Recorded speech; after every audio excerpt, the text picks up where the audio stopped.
She's got a couple of questions that she wants to ask you, if that's okay. If Absolutely, you yeah. could be a dinosaur for a day, what dinosaur would you be? If I could be a what?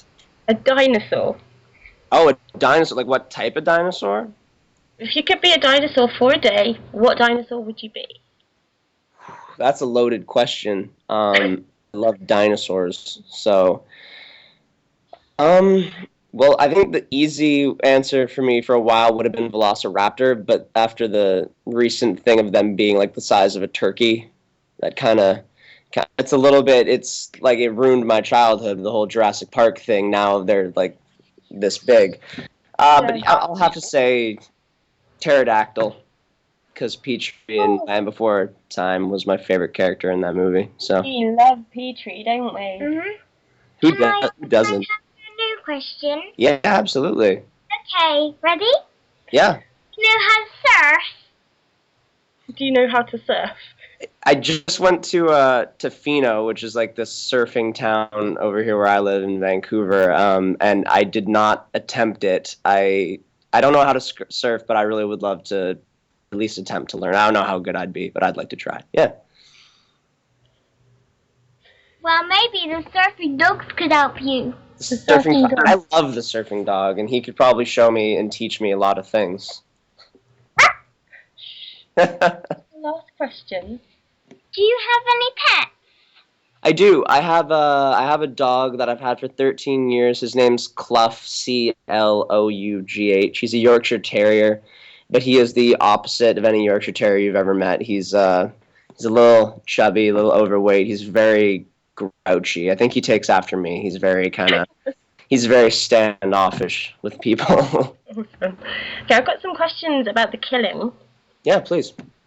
I've only seen the pilot episode, so I really don't know too much about it. I was wondering if you could give us a brief description of the show, so if there's people like me that's only seen the pilot or haven't seen many, so we know what it's all about. Absolutely. The show revolves around the brutal kind of murder of a young, very innocent teenage girl, and kind of where most shows would kind of go into a cop procedural and you do a different kind of case each week. This show revolves around that case and that case alone, and it kind of, in doing so, allows the show to really spend time with the characters and develop real like emotions with them, and they do things on that show that no other show gets the chance to do because they have to move on and progress the plot in the other shows. In this show, you can just stay with the mother or the father of the victim and just watch them for a while and see the heartbreak that they go through. And the show revolves around the two detectives trying to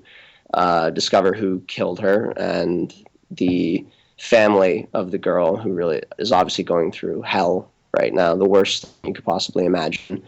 And there's also a political storyline in there. There's a candidate for mayor who kind of has now been dragged into the whole.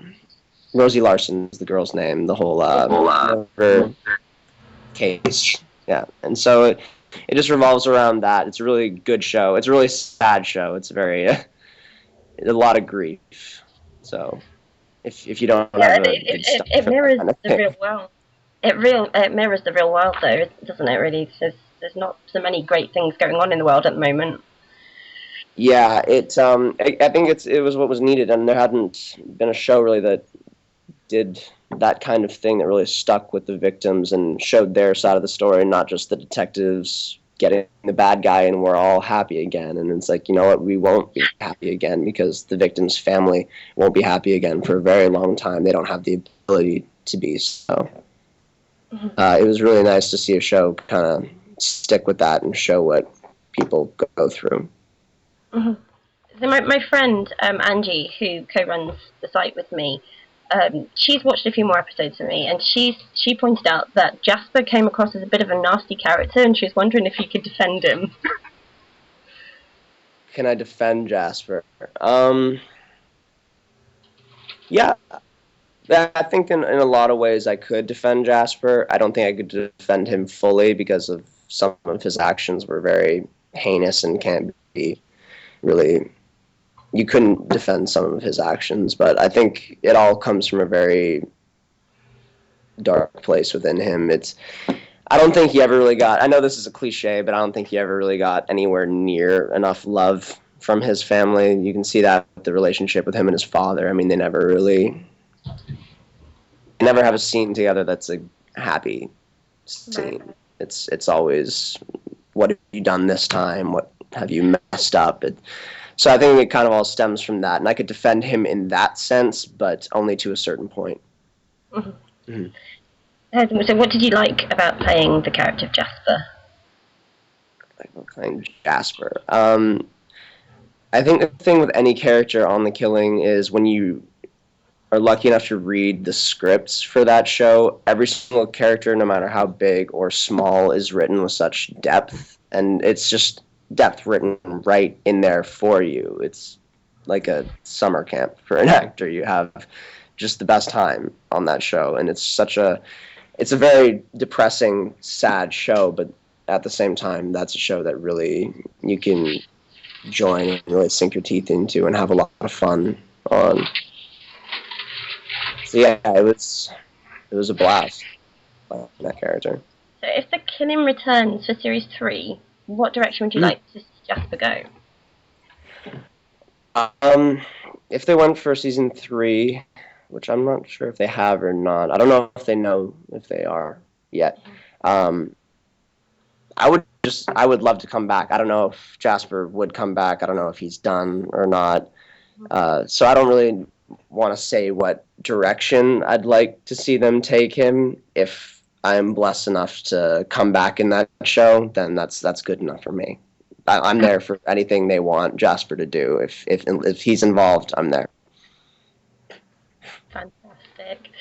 Yeah, I've got some Continuum questions. Yes, please. So, Katie Findlay, who was Rosie in The Killing, she played Lily, Kira's grandmother. Did you get to catch up with her and reminisce a bit? We didn't have any scenes together, and me and Katie are friends. So I went in one day for a table read for our next episode, episode 6, and Katie was in episode 5. And I was going to the table read, and they were going to lunch on episode 5 at that time, and she came out, and I was hoping she'd be there that day, and she ran over, we hugged each other, and it was really nice to see her on a different show where she wasn't dead. Yeah, it was nice to see her full of life. How would you describe Continuum to people who haven't seen it yet? Ooh, complicated. Okay.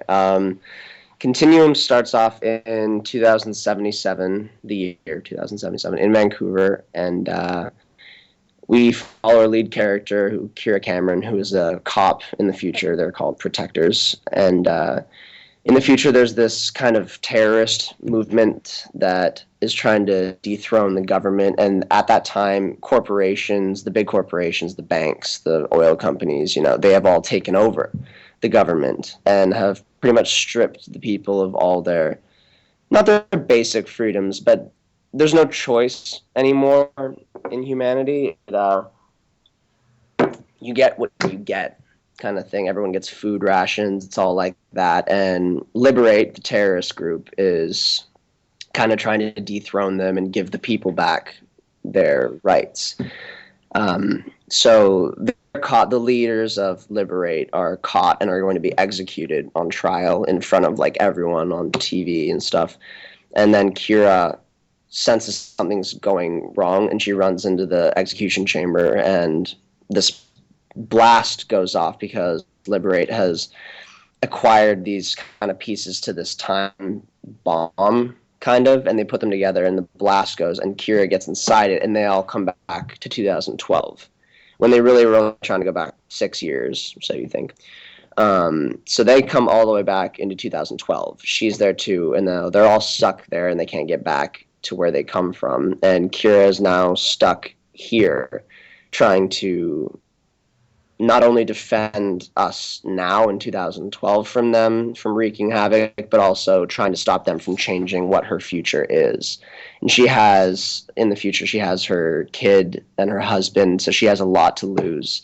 So she just wants to get back, but she also can't let them do anything to change or affect the way the future is. And it kind of revolves around that. That was really great. Thank Oh, you. I did my best. Continuum is a science fiction show, but I think it can appeal to people that are not into sci-fi. It's more believable and it's really character driven. It is. Is that what you think as well? It totally is. I mean, it is sci-fi and we're called sci-fi, and I completely understand that with the time travel and everything, but it really is so much more than just a stereotypical sci-fi show. It's not like we spend the whole time on some spaceship off somewhere fighting aliens. We don't do that. We're a human-based show, and we stick with that. And it's all about the characters. It's all about Kira, and Rachel Nichols, who plays Kira, is just, I think, in my opinion, slaying it. She's absolutely, you feel so much for her. And with that character, I mean, it could have been done not that way. I think she's really nailing it. I'm really enjoying the show, and I'm quite a fussy person. Julian is getting really involved. Do you think he'll get much more involved with Liberate? And do you think this will cause more friction with his father and his stepbrother? Well, I think there's friction coming. I can say that. There's definitely a storm brewing, but as for my involvement in any sort of corporated kind of thing, any movement, I have no comment on anything related to that. No worries. They'll shoot you, right? Yeah. Oh, yeah, well, I don't know how far they'll go. I don't think they'll like me talking it, though. No worries. Yeah. I from like the first episode, I almost saw Julian going in and smashing Alex's computers up just to spite him. Something like that. Yeah, he probably would like to. Yeah. Yeah, it's a bit of a rough stepbrother kind of relationship, to say the least. I've got some questions about Continuum from Angie as well. Okay. She'd like to know what's been the most positive aspect of being on Continuum so far. Oh, man, I don't think I can choose just one thing. There's been so many things. Most positive. That's a difficult question to answer because so many things are popping into my head. There's just kind of the family aspect of the show. I love that show. I really hope we come back for a season 2 because everyone involved with it, our creator Simon Barry, our producers Pat Williams, everyone down at Reunion Pictures and Showcase and Shaw. It's been phenomenal. The crew they put together and the cast. I don't think there's one person I didn't get along with on that entire show. And it just really makes you love coming into work every day. And then apart from that, I loved the stories. I loved getting the scripts every week. I would read them like fanatically. And I just love playing the character. And I think everyone's going to see why very shortly. Fantastic. Yeah. So she wanted to know what the atmosphere is like on set as well. Phenomenally phenomenal. Yeah. Fantastic. Okay. I can't ask that question because you've already said they'll shoot you. So, if you could choose to live in present day Vancouver or the Vancouver of 2077, which would you choose and why? Present day Vancouver, absolutely. I think I love my life too much to change it. I got a good thing going here. I love my job, and I've been blessed to be somehow paid for what I love to do. I don't know a lot of people who can say that, so I think I truly am living a dream, as cliche as that may be, and I wouldn't want to go to the future where they probably wouldn't even have television. Oh no, they have ads. You see ads in 2077. You could do adverts then. I don't know. I don't think my face is really built for commercials. My smile doesn't go that wide. Yeah, I think I auditioned for commercials when I was like 10, and every time it was like, I don't know why he's here. He looks upset when he's playing with the toys. Oh dear. 'Cause, yeah. Yeah. Okay, where do you see yourself this time next year? This time next year, hopefully on set of anything, everything. As long as I'm working, I don't really care what else happens if I'm on set. That's where I'm most happy. It's like, you know who Ernest Borgnine is, the actor? No. He, phenomenal actor, just passed away a couple of weeks ago. He was 95 years old. He won the Oscar for a phenomenal movie called Marty back in 1955, I believe. And he died a couple of weeks ago. He was 95, and he was still making movies.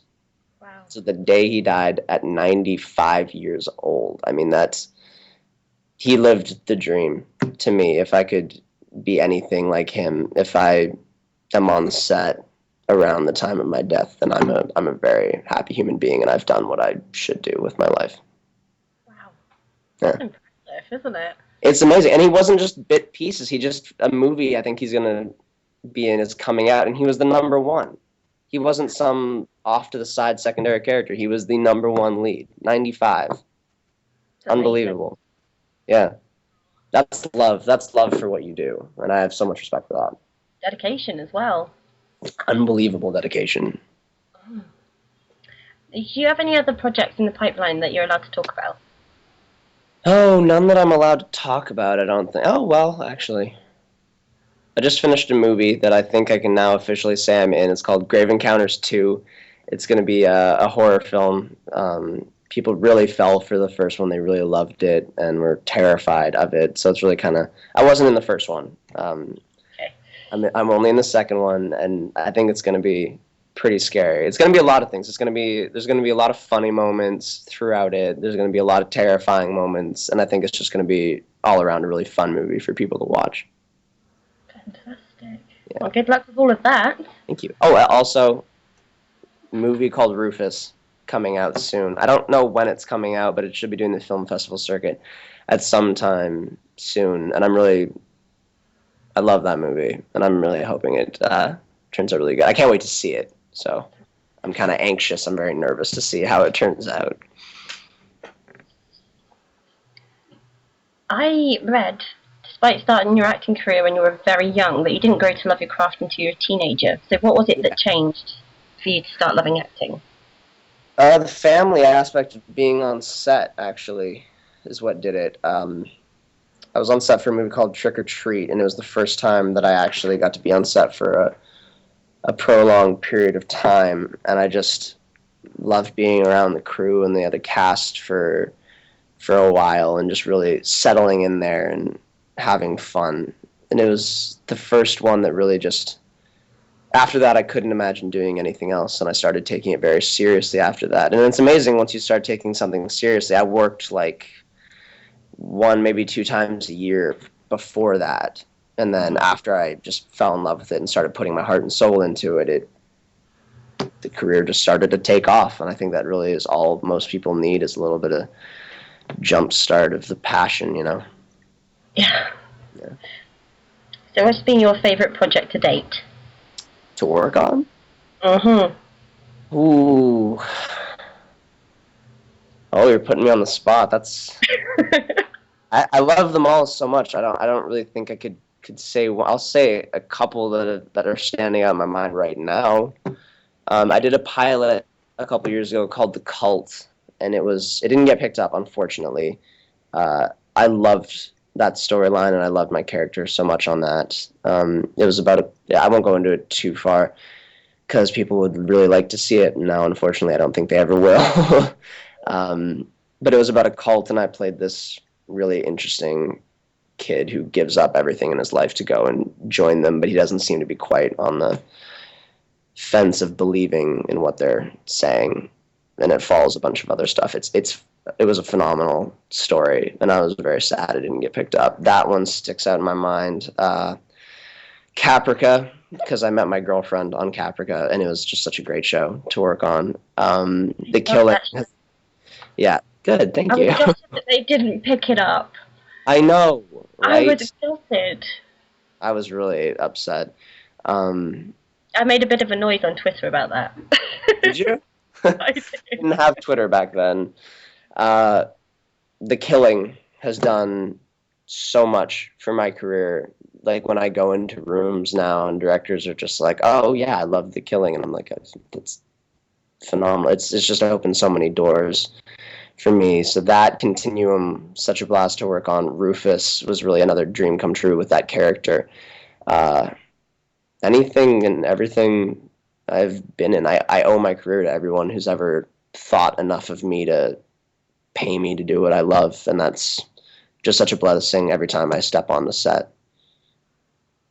You got a fantastic attitude. Oh, thank you. Okay, Munchie wants to know what your favourite band is. Ooh, like band or like musician? Music. Yeah, like your favourite music. Okay, well, there's a lot of that. Do you want like band or like individual musician? Whatever. She likes a band. She likes a band called Reachback, so that's why she asked that question. Okay, band it is then. Rolling Stones for sure tops the list. I grew up on the Rolling Stones, so them for sure. Right now, a band called The National is really just at the top of my list. I've seen them twice live, and they're phenomenal, very inspiring stuff when I listen to them. Other bands I love right now. Well, I'll just switch to regular musicians now. Bob Dylan is my favorite of all time, for sure. Uh, Tallest Man on Earth is a guy right now. I think he's from Sweden. Yeah, and he's phenomenal. There's so many people. Van Morrison, I also grew up on him. Yeah, I'm really getting into jazz lately and some blues. Like I've been listening to a lot of Muddy Waters recently, which has been phenomenal. A lot of jazz, a lot of Miles Davis and stuff. I just kind of got into. I didn't realize how much I loved jazz until about a year ago, and now I have been slowly trying to figure out how to find more jazz music. Okay. What was your favourite song when you were a kid? Tough questions, aren't they? I'm trying to remember that far back. What was my favorite song? You can't be that old. I'm not. I'm only 20. But I have a bad memory when it comes to like up to 10. I'm forgetting it. Probably like. Oh wow, favorite song when I was a kid. Oh, totally. The Space Jam soundtrack. Anything from the Space Jam soundtrack was in it for me. I loved Space Jam. Again, my dad raised me on Rolling Stones, Bob Dylan, all that stuff. My first like cassette tape was Blonde on Blonde, the album by Bob Dylan. My favorite, yeah, probably anything like that or Space Jam. Any of that stuff works for me just fine. Oh, actually, no. Okay, my parents would get mad at me if I didn't say it. "Help" by the Beatles was my favorite song as a kid. Apparently, I made them play it over and over and over and over and over again when I was like 4 or 3. I don't know, something around there. So "Help." I'll say "Help." My mother told me that it was "Hey Mickey." That was my thing when I was about 3. It's catchy. I'll give you that much. It's catchy. Yeah, I was pretty mortified when I found out. Yeah. You starred in several projects in the sci-fi and horror genre. Is that something like you like to watch on a personal level? Yeah, well, I don't think I've done too many horror things. I really think Grave Encounters 2 was my first kind of venture into it, minus Trick or Treat, but that was more of like a really fun kind of back to the basics of Halloween kind of horror film, whereas Grave Encounters 2 is really like a horror film. Laura. Yeah, no, I love watching horror. Scream has been one of my favorite franchises. I love it because it's funny, and I love the kind of slasher aspect of it, and that mask has scared me since I was a child, so that I love.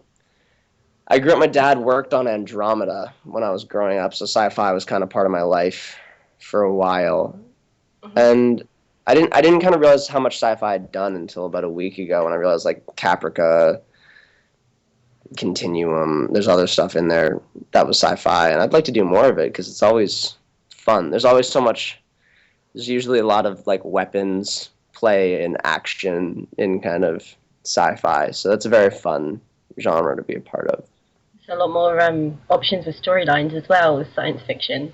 Tons. You can do anything, absolutely anything. It's like they can And cut you off, and then it's like, oh no, actually, you're not dead. We'll bring you back some other way, and you're like, oh, that's good. that's the great thing with sci-fi. You're never dead in sci-fi. Yeah, never. You can always come back. hmm What's your favorite movie of all time?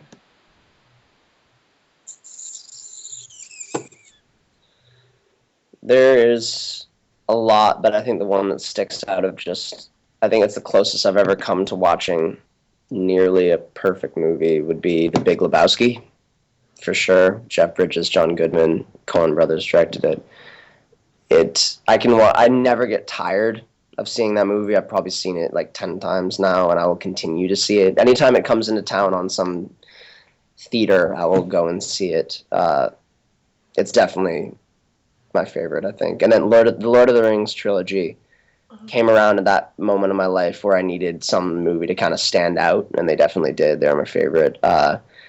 Lately, there's this French film called The Untouchables that just came out, and it's